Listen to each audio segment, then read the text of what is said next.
একবার একটু ভাবেন ২,০০০ কিলোমিটার দূর থেকে ইসরায়েল একটি ক্ষেপণাস্ত্র উৎক্ষেপণ করলো এবং ইরানের ১৫ তলা একটা বিল্ডিংয়ের ১৩ তলায় একটা স্পেসিফিক ফ্ল্যাটে আঘাত হানলো, যেখানে ছিল ইরানের রিভলিউশনারি গার্ডের একজন শীর্ষস্থানীয় কর্মকর্তা। এখন ভাবতেই পারেন যে এটা কিভাবে সম্ভব হলো যে ২,০০০ কিলোমিটার দূর থেকে আঘাত হেনেছে এবং একটা স্পেসিফিক জায়গাতেই আঘাত হেনেছে। এখন যদি আমি একটু স্পেসিফিক জায়গা বলতে কি বোঝাচ্ছি সেটা যদি আপনাদেরকে একটু বলি, মনে করেন এই যে বোতলটা আছে, এই বোতলটা যদি এখানে ২,০০০ কিলোমিটার দূর থেকে একটা মিসাইল উৎক্ষেপণ করা হয় এবং যদি এই বোতলের মাঝখানটাতে যদি টার্গেট করে, তাহলে এই মিসাইলটা সর্বোচ্চ গেলে এই মাথায় লাগবে, না হয় এই বোতলের নিচে লাগবে, কিন্তু এই বোতলটাতেই লাগবে, অন্য কোথাও লাগবে না। ইসরায়েলের এই যে মিসাইলের যে সিস্টেমটা, এটা হচ্ছে AI guided smart missile system, যেটি ইরানে আঘাত এনেছে গত কয়েকদিন আগে।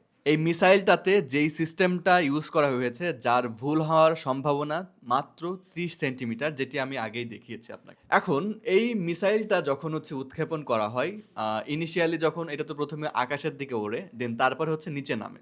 এখন এই ওড়ার সময় এবং নিচে নামার সময় এটা এমন একটা সিস্টেম ফলো করে যেটাকে বলে এআই পাথ ফাইন্ডিং, যেখানে যদি রাস্তায় কোনো ধরনের পাহাড় পড়ে সেটাকে সে ডিঙিয়ে যাবে, কোনো বাড়িঘর পড়ে বা যদি কোনো ধরনের হচ্ছে রাডার আসে, সেগুলোর সব ধরনের অবস্টাকেল সে পার করে দেন তারপরে স্পেসিফিক টার্গেটেই যাবে। এখন এটার জন্য আমি আপনাকে একটা সহজ একটা উদাহরণ বলতে পারি।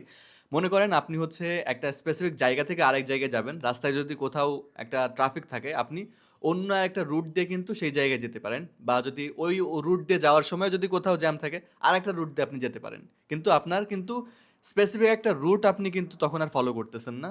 সামনে যখন বাধা আসতেছে, অন্য একটা রুট দিয়ে আপনি সেই রুটে যাচ্ছেন বা আপনার যেই স্পেসিফিক জায়গাটাতে যাচ্ছেন।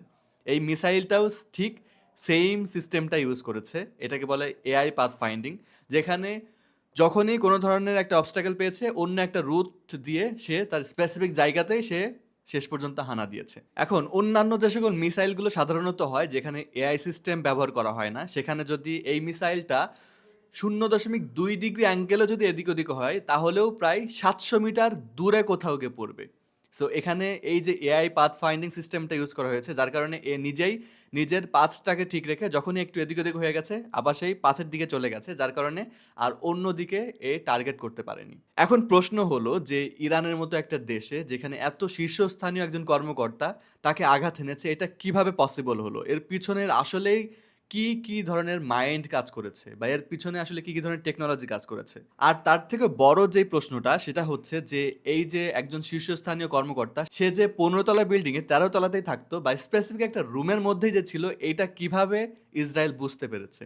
সো এর পিছনেও আছে অনেকগুলো টেকনোলজি। এখানে আপনার মোবাইলে যেরকম লোকেশন ছিল, ওয়াইফাই ছিল, তারপরে গুগলের যে ম্যাপ ছিল, তারপরে পাবলিক ডোমেইনে যেরকম ইনফরমেশন থাকে সেগুলো ছিল, প্লাস হচ্ছে ড্রোনের ফুটেজ ছিল, আপনি যে সোশ্যাল মিডিয়াতে কি ধরনের ইনফরমেশন আপনি আপলোড করতেছেন, এই সকল বিষয়গুলোই কিন্তু এআই দ্বারা তারা হচ্ছে প্রথমে একটা মডেল তৈরি করেছে এবং বোঝার চেষ্টা করেছে যে এই লোকটা স্পেসিফিক দিনে স্পেসিফিক টাইমে কোথায় সাধারণত থাকতে পারে। সো ওইটার উপর ডিপেন্ড করে কিন্তু এই যে আঘাতটা সেটা কিন্তু তারা হেনেছে।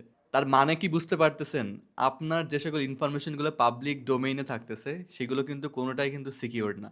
এ সকল ইনফরমেশনের মাধ্যমে কিন্তু আপনার হচ্ছে একটা বিহেভিয়ারাল প্যাটার্ন তৈরি করা যায়, যার মাধ্যমে ২,০০০ কিলোমিটার দূর থেকেও বোঝা যাবে আসলে আপনি কোথায় আছেন, কোন রুমে আছেন, আর কোন রুমে থাকলে সে রুমের কোথায় আছেন, সকল ইনফরমেশনগুলোই কিন্তু বোঝা যাবে।